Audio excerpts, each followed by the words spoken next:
There are some films that put you in the holiday, festive mood.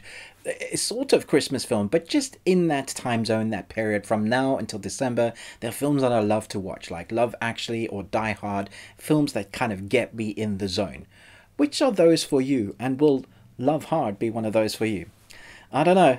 Let's jump in. Hopeless romantic but eternally single LA journalist Natalie thinks things are beginning to look up when she swipes right on a dreamy guy from the East Coast. Taking a leap of faith, she jumps on a flight to surprise her crush for all the holidays. I didn't know what to expect, but when Netflix released early Christmas-ish or festive-ish in this time zone mood, I normally go, yeah, this could be one of those that you want to release quickly or earlier before you give us the good stuff closer to that kind of December month. So I went in thinking, this could be just too cheesy, and I'm hoping it might have something good to watch. But I'm also hoping that I'm not going to end up switching it off 15 minutes in. I love this. I thought it was so great. I laughed a lot.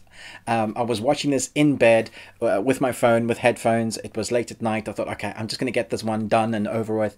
And I tried very hard not to keep my wife awake with my giggling and laughing. It had a lot more funny, genuine comedy moments that I felt were quite heartfelt because of our two main protagonists on screen. So we have our main protagonist who she's trying to find love. She swiped right. She's made a career out of swiping right and her disastrous dates. She takes a chance in love and ends up being catfished. So we have Natalie and Josh as our couple here, and their chemistry on screen as best friends or just friends or frenemies, whatever you want to place them on screen.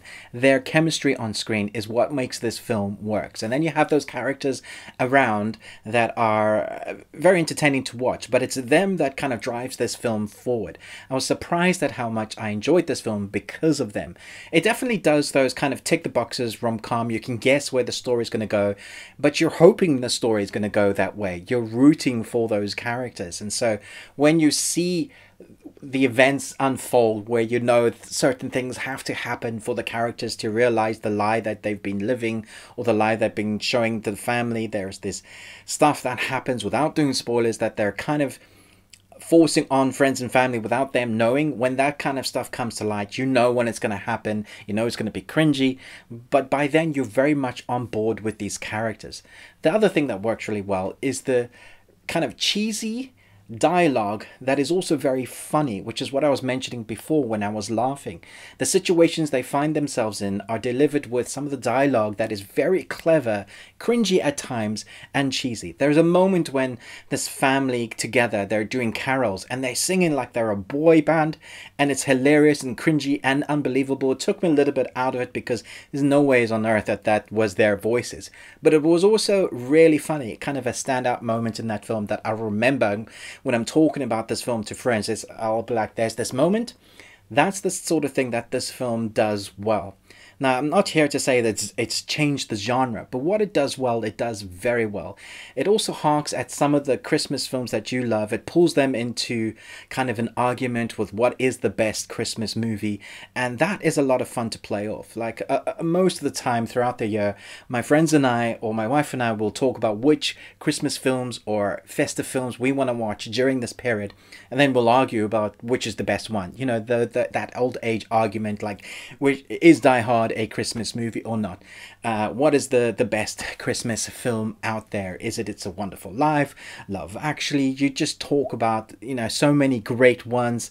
The Muppets Christmas Carol movie, or just the original Christmas Carol. Which is your favorite? And so these characters have a nice balance to them. They have their own identities well established before we butt heads, and as we start finding out more about them, we like them more. They're just very likable characters. It's a film that I could see myself watching year on year as one of those cheesy but enjoyable, has more heart than I was expecting. Doesn't change the genre, but I think the chemistry between the characters and the way the family is with those characters makes this more fun than I was expecting. Maybe because I went in with a very low expectation that this film is better to me, but I don't think that's the case. I think it's actually one of the better Christmas films. I don't know that I would go to the cinema to watch it, but I definitely will stick it on TV maybe once every second year and watch it again. I'm going to give this 3.5 Nicolas Cages out of 5.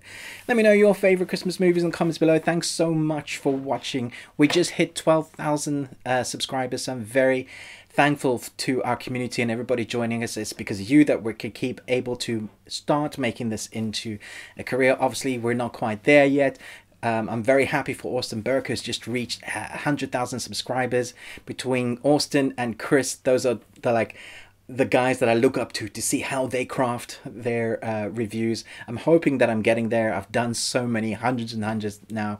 I hope you find something of enjoyment. If you've been with me on this journey for a few years, thank you so much for joining us. I'm hoping to try and do some extra creative stuff to make this really entertaining for you, because at the end of the day, I'm just here to tell you whether a film is good, whether you should watch it, and hopefully you find some insight from that. Thanks so much, but most of all, until next time, remember, live long Tuesday.